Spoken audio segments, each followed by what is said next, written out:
welcome to Let's Be Now. I'm Sharon Smith. Noah's energy may be here. I'm not sure. I have an empty chair beside me, and we have Melissa. Hello. So today it's going to be a quick podcast.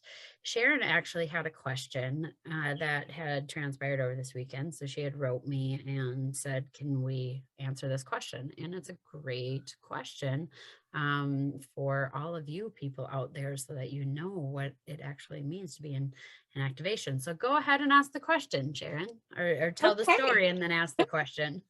Perfect. I was going to say, it has to be with the story. We were in England as a family from 2008 to 2010. I was with my husband's work. So we traveled a lot when we were there. We traveled to Egypt, and we'd met with another new friend. Her name is Caitlin White, and she'll be joining us at some point on a future episode.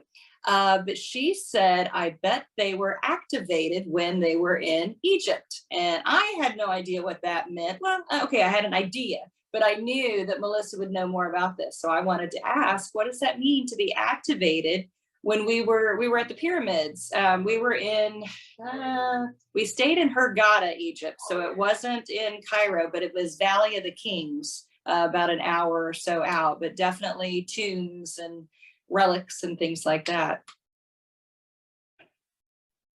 Okay, so first I'm going to address the activation part. So what it means when we say you've been activated or you got activation codes, or there was some kind of activation that you went through. And activation, when we think of it from just simple terms of turning on a computer or starting an idea, means that something was put into motion, that there was a spark of something that happened that says, okay, now it's time to turn on. Now it's time to move forward. Now it's time to share energy. Whatever that activation is the start of something and to push something. And actually, let's even look into, gosh, let's see the definition of this. Because, people like to think that there's a separation between, science and religion and spirituality or data.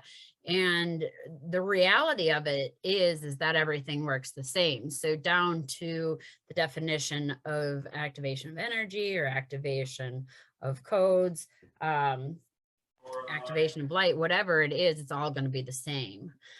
So it is the minimum quantity of energy which the reacting species must process in order to undergo a specified reaction. Okay. So when we're talking about the activation, not only then do we start that, but also it is a process of how do we start processing that. When we are activated, we change perspective. Now, first off, let's go back to the beginning of life, like prior to life even coming into this world. We set our algorithms. And as much as people like to think that we have free will, we do have free will, but free will is the same thing as, I don't know if they even have them anymore, but back in our day, we had the storybooks where they were called adventure books. So if you picked this, go to page 74. If you pick this, go to page 23. Okay.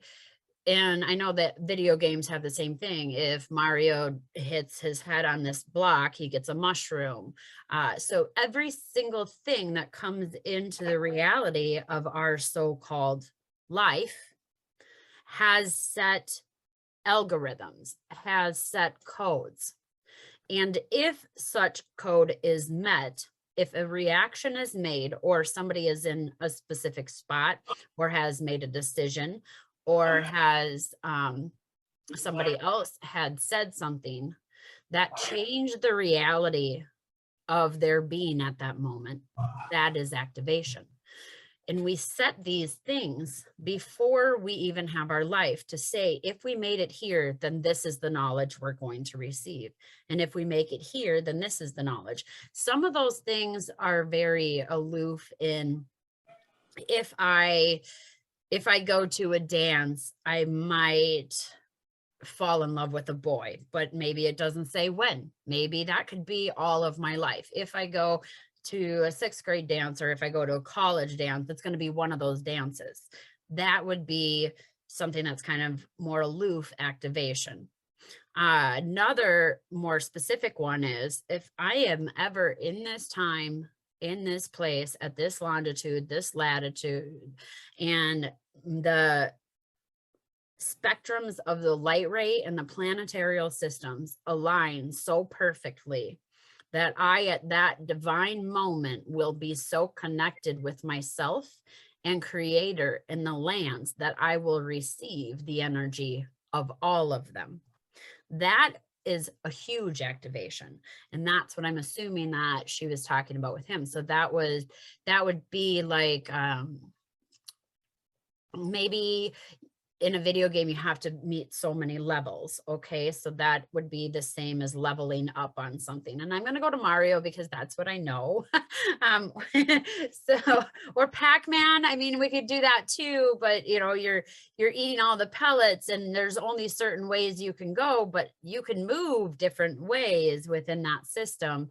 And that same thing is with our reality, is that we can think different ways. So when we are said activated in a place, it is because it was a full planetary alignment that changed our entire reality and gifted us the gift of presence. And now here we go back to the let's be now, because when we are truly in the present moment, we have the ability to take on all of the data in the present moment. So at that time, now he knows who you are, who Dad is, he knows who everybody is. And so now he is able to fully be here in the present moment. And here he is. Yeah, of course. Way to make a grand entrance there, Noah.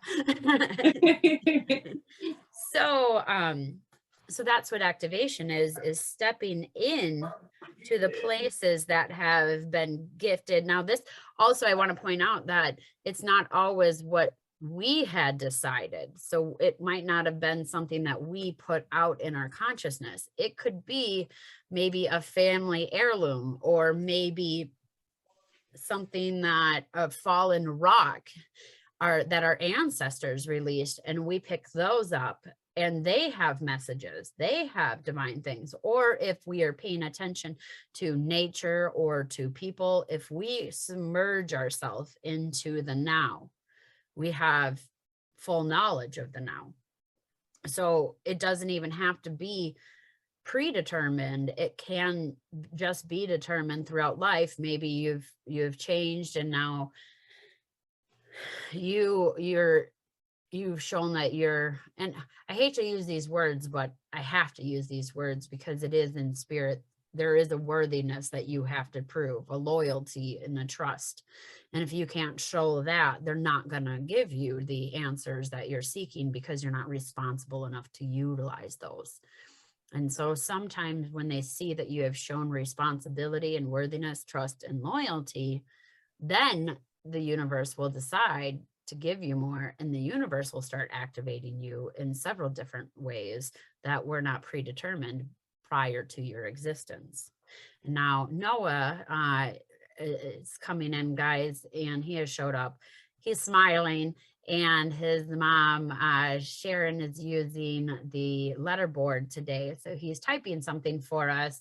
Very excited. I can just feel his energy. I'm sure many of you felt it coming in as he came in, but smiling galore, and he's on to something here. Or maybe we're Okay. Yeah, he said, as a child, I wasn't ready, because when we were there, he was about 12. Caitlin had mentioned that the prime time for a child is between 8 and 10. She kind of gave me that as a time frame, and I couldn't remember what it was until I looked at the picture. And the pictures from Egypt were from 2010. That was when he was very rambunctious, would you say, Noah? He was running a lot. I mean, a very typical autistic child at the time. And long before we knew about his energy, even though we know he's been doing it for the lifetimes, but at that point, I'd say you were out of control, Noah. He's smiling. He knows he was. Yeah, and a thumbs up. He was a wild child. So, one thing too that I do want to point out is that we can be in places where we are activated, but we don't accept the activation quite yet. Okay. And so we will step into place. It will almost, so I see this, and when I look at people, I see symbols around them. Either they're really close to them, and Noah's just smiling over here. He sees the same thing as I do. But they're very close to their head. That means that that's something that they're seeking or they're thinking about obtaining.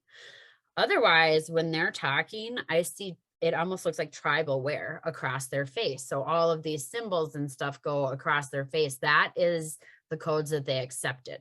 That is what they allowed. It'll go on their arms too. It really looks like Moana and the moving tattoos a lot of times when I'm looking at people. And it also changed colors. So that it changes a lot of different ways. But then there's these symbols that hang out maybe a foot from them or further. Those are symbols, and that they are ready to receive, or that they have been gifted. I see a lot of times people that are not using intuition. Maybe their clairvoyant symbol is out here. Maybe their psychosymmetry is out here. Maybe they talk to ghosts and that's way out here, but that's them pushing it away. That's not being responsible enough, or I don't know what to say, and I don't want, help me out here, Noah, write your mom something. I don't want to say ready, but I mean, it is kind of, you're not really ready to take that on because of fear or resistance. I would say fear, because that's what mine was, because I've seen the symbols early on in like a dream state. I've heard voices, and it must startle me because then I never hear them again. And I'm like, okay, I'm ready. And Noah's looking at me like, not quite. Not quite ready, but yes. Okay, hold on.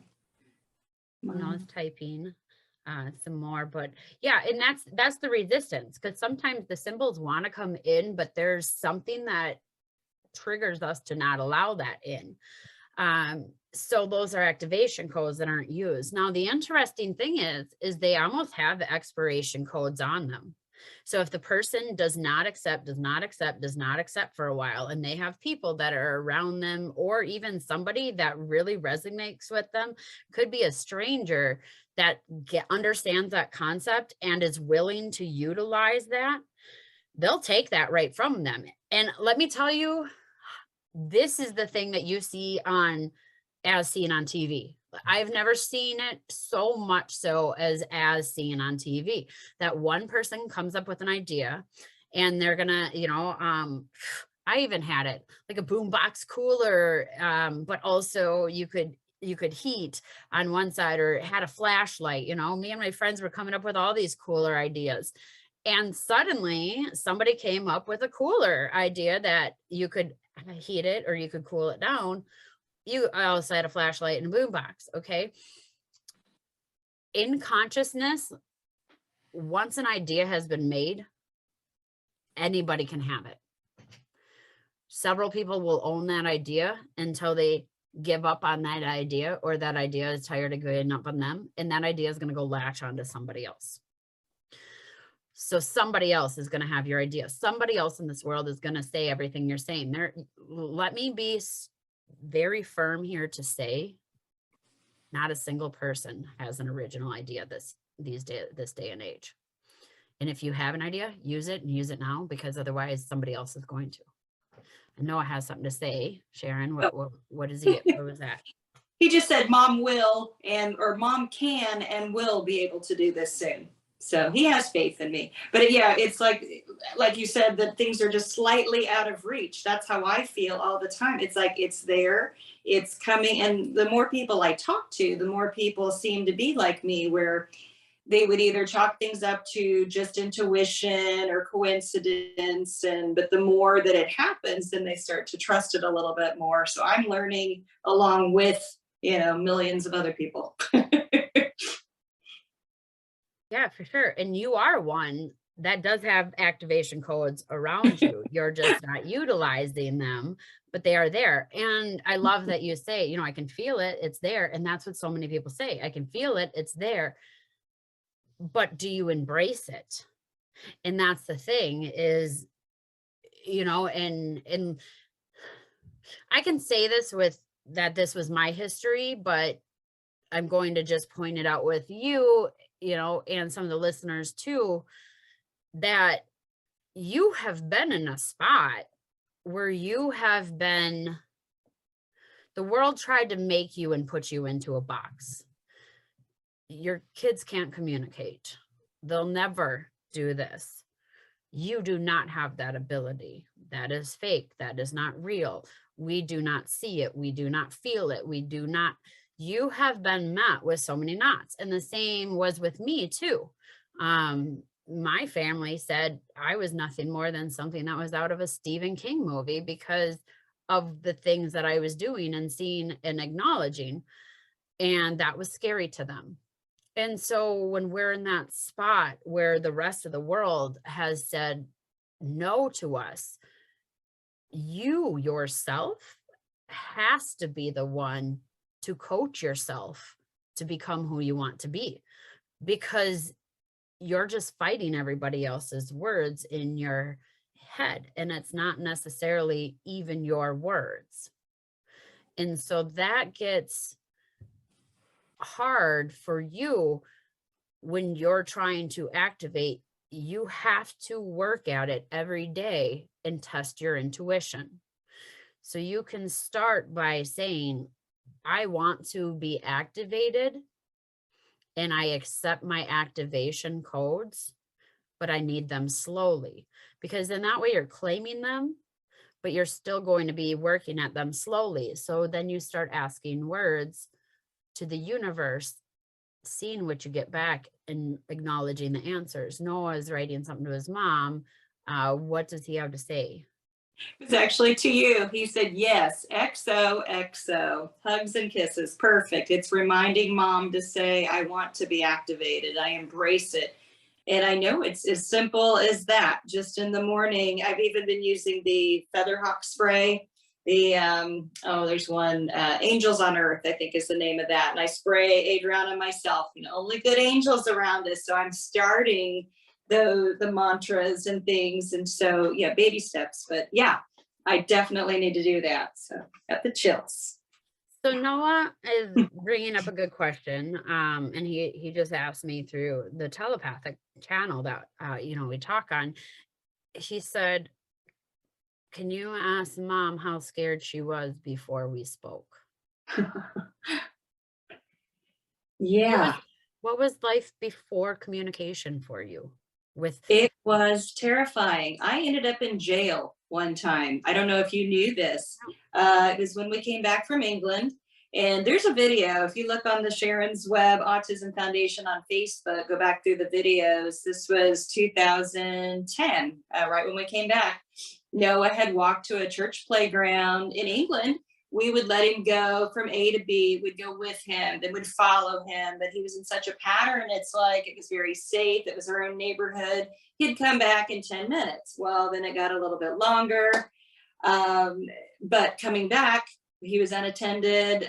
Minister at a church thought he was lost, called the police, and they decided that I was neglecting him. I wasn't watching him. We knew exactly where he was. So I sat in jail for 26 hours. He was 12.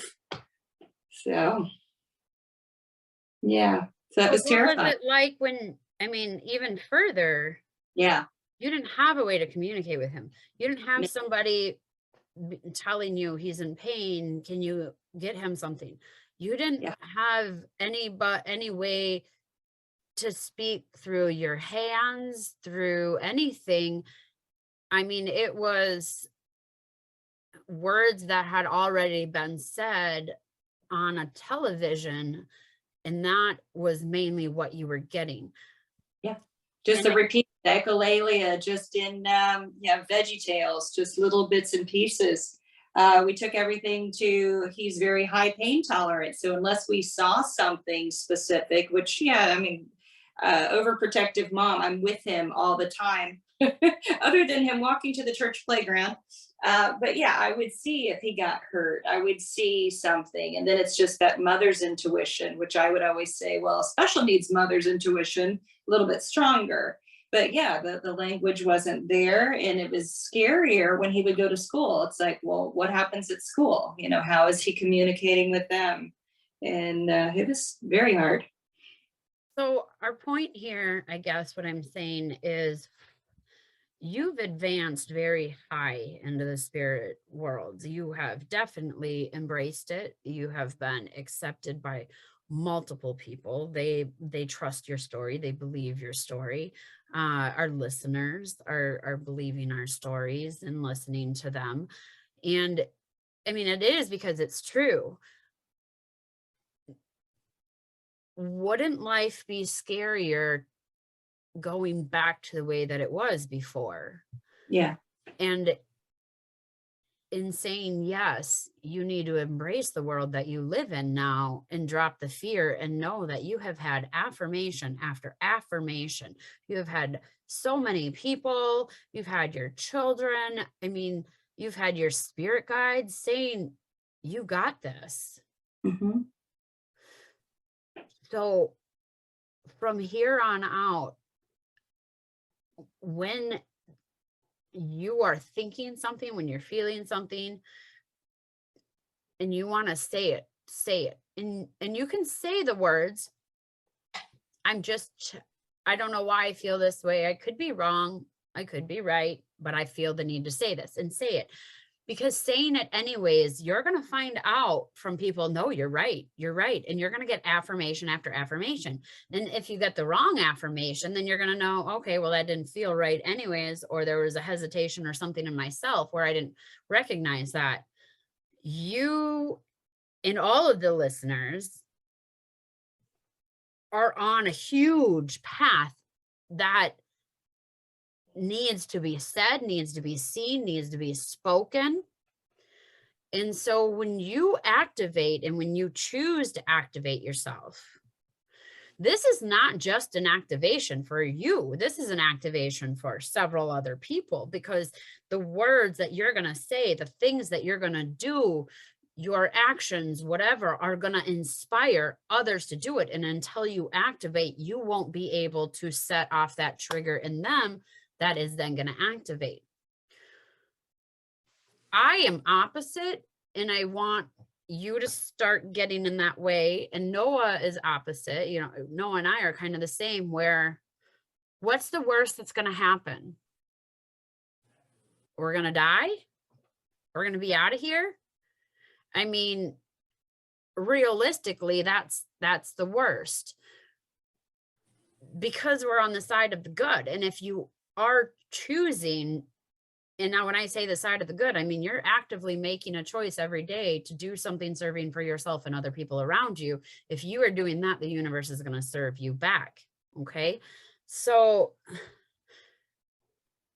I am more fearful that I don't fulfill my purpose, that you won't fulfill your purpose, that Noah won't fulfill the purpose, then how many and how much ability do I have? If the energy is there and I'm going to be this great person with this great energy, there's going to be other people with me. I'm not going to be the only one. So from here on out, when you're having a fearful thought, can I do it? Can I not do it? It is, I can. Every day, I can do this. I don't want any more I can't. I don't want any more excuses. I don't want anything, but I can, and just show up to do it. You know, Noah's just show up to do it. And if you do it wrong, oh, well, at least you're trying. And at least you know what not to do. The world needs you. So, and let me tell you this too. I have been on the side where I've lost my vision for a week. I can't tell you how scary that was. Being in a place where I can't hear or see my guides, where I can't see auras, where I can't see symbols, I can't see the energy and where it's coming from. That is so scary to me. When you choose your ability and when you choose what you have, it's always safe. And the world gets safer because you know so much more.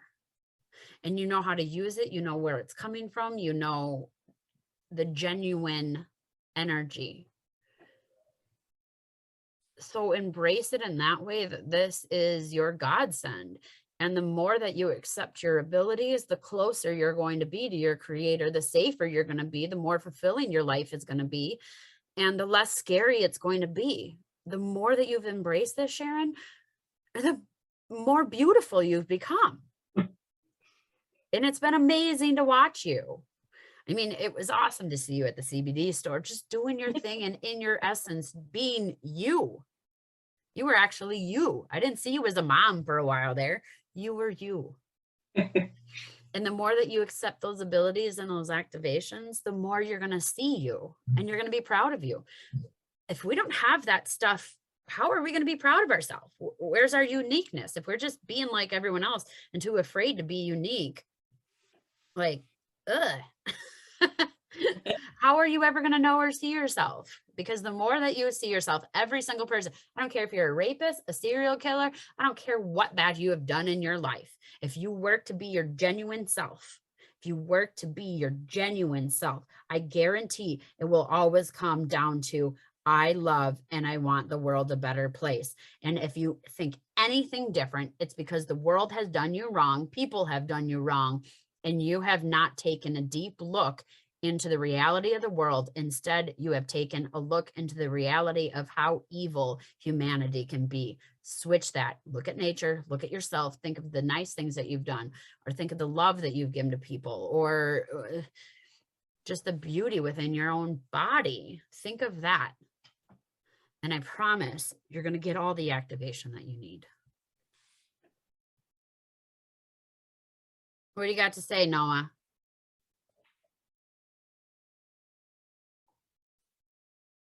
Yes. Cool. So true. Yes. All that's so true. He's trying to tell you more. He is reaching out to somebody out there. Well, a lot of people actually. So he's been trying to get people more in their trusting position. And there are some people that are watching right now that are having problems with relationships. So this is why he's going right above to that that sacral place in his body, because that's where relationships, creativity, writing blocks and stuff end up happening. And so in that area there, it is actually putting trust in and putting energy into whoever. As you can see, he was going between listening to us, and it was good, good, good. And then at some point he matched somebody, and his whole energy, this demeanor was not what he was at before. And that's because he's actually trying to work on somebody. So for those of you who are listening, Noah is just kind of going, he was in a good mood and smiling, and then got very serious and keeps kind of scratching right above the pubis area, which is where that sacral is. And he is pointing to somebody's having issues there. So whoever this is that he's trying to work on too is having like bladder, uterus, colon issues, or feeling sick, or feeling a tightness or nausea, just a uncomfortable in that area, might even be in those muscles, the psoas muscles kind of, but it's under the belly button for sure. And yeah, so he's just tagged into somebody who's listening or will be listening. Of course, these are pre-recorded, but he works ahead of us. So that's what he's actually doing, is he's working on somebody else right now, or multiple people. See, it's a good thing that I had the camera angle right there, because I would have never known. I would have been like, okay, watch what you're doing. But Yeah. no, there's Yeah. a reason for everything. I love that.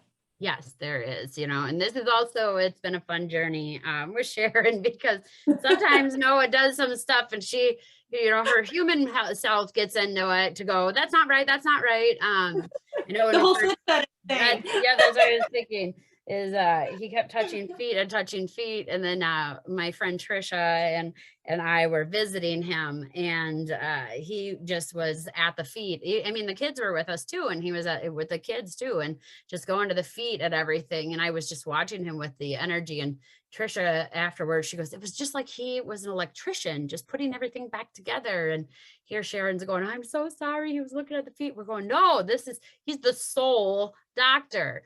Let him do his thing, and you'll know. So she let him, and you can tell that story. I know you guys got to go here shortly, but go ahead and tell that story, Sharon. Yeah, everyone always thinks that I get all these special treatments from my kids. No, I'm mom. They don't work on me unless I ask. And I'm not going to ask because they're my children. So finally, I had Noah work on me when I was up in Melissa's office in Minnesota.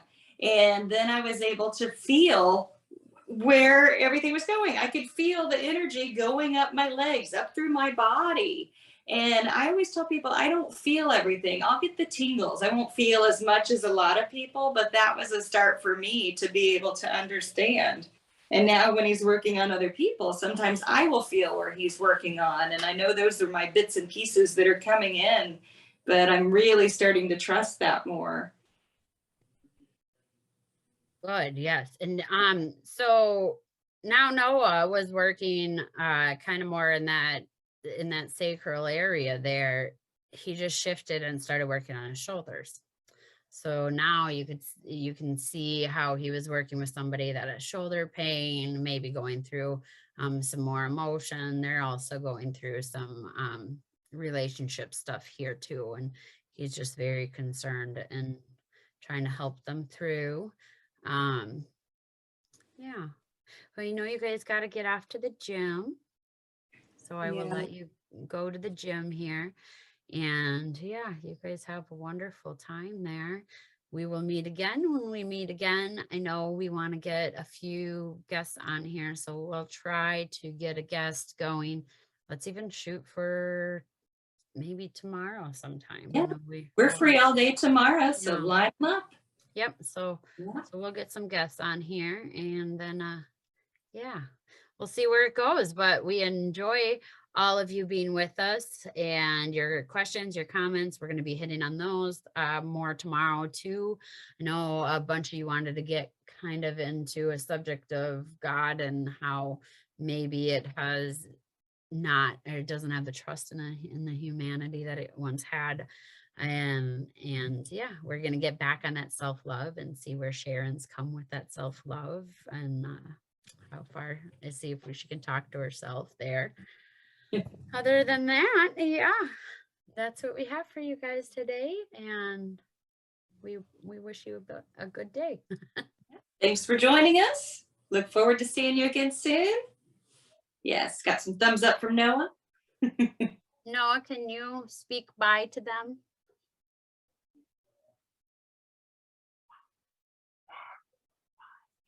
Bye. Nice. One more time. You got them working. You can do one more. Bye. Yes. Yeah. Thank you, Noah. Thank you. Thank you. Well, we love you all, and we'll talk to you later. Hey, bye. Bye. Noah's waving at all of you too.